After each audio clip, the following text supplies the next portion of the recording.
বাঙাল হোক বা ঘটি সবারই পছন্দ ভাতের পাশে এই পোস্তের বাটি। হ্যালো এভরিওয়ান, কেমন আছেন আপনারা সবাই? আশা করি ভালো আছেন, সুস্থ আছেন। আমিও ভালো আছি, সুস্থ আছি। আজকে আপনাদের সঙ্গে ভীষণ কুইক, সিম্পল আর সবারই পছন্দের একটা রেসিপি নিয়ে এসেছি, আলু টমেটো পোস্ত। যদি এই রেসিপিটা দেখে আপনাদের ভালো লেগে থাকে তাহলে অবশ্যই আমার চ্যানেলে কমেন্ট করে জানাবেন, আর আমার চ্যানেলটিকে লাইক, শেয়ার, সাবস্ক্রাইব করতে ভুলবেন না কিন্তু। আর আজকের এই রেসিপিটা স্পেশালি আমার চাইল্ডহুড ফ্রেন্ড শালিনীর জন্যে। তো শালিনী এখন অ্যাট প্রেজেন্ট ব্যাঙ্গালোরে থাকে, আর ম্যাক্সিমাম দিন আমাকে ফোন করে জিজ্ঞেস করে যে আন্টি যে পোস্তটা বাড়িতে বানাতো তোদের বাড়িতে, সেটা কেমন করে বানাতো।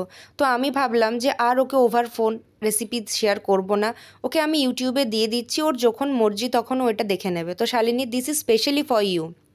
তো এখানে আমি পোস্তটা বানাবার জন্যে আলুগুলোকে কেটে নিয়েছি আর টমেটোটাকেও কেটে নিচ্ছি। এবারে সব কিছু ধুয়ে আর কড়াইটা গরম করতে বসিয়ে দেবো। কড়াইটা গরম হয়ে গেলে কড়াইয়ের মধ্যে দিয়ে দেবো সর্ষের তেল, আর ফোড়নে দেবো পাঁচফোড়ন আর কাঁচা লঙ্কা। আপনারা চাইলে এর মধ্যে কালো জিরে কাঁচা লঙ্কা দিতে পারেন, বা নর্মাল সিম্পল তেলের মধ্যে আলুটাকে ভালো করে লাল লাল করে ভেজে নিতে পারেন। এখানে আলুটা একটু ভাজা ভাজা হয়ে গেছে, এর মধ্যে আমি দেবো নুন আর দেবো হলুদ। আমি এখানে হলুদটা দিই পোস্ততে, আপনারা চাইলে হলুদটা স্কিপও করে দিতে পারেন। এরপর টমেটোগুলো দিয়ে জল ঢেলে দেবো আর ভালো করে এটাকে সিদ্ধ করে নেব। এরপর আমি চলে আসলাম পোস্তটা বাটতে।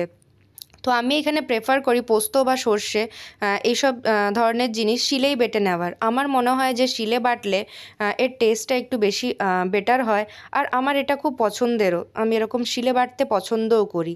তো তাই জন্যে আমি এখানে এইটা শিলে বেটে নিলাম। এই দেখুন, আমার এটা পোস্তটা বাটা হয়ে গেছে। এরপর আলুটাও আমি এখানে চেক করছি যে সিদ্ধ হয়ে গেছে কিনা। আমি তো দেখলাম যে হ্যাঁ, আলুটা সিদ্ধ হয়ে গেছে।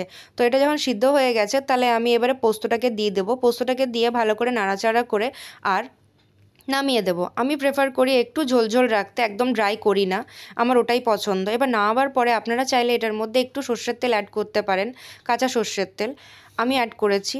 আর এই যে আমাদের রেসিপি রেডি, আলু টমেটো পোস্ত।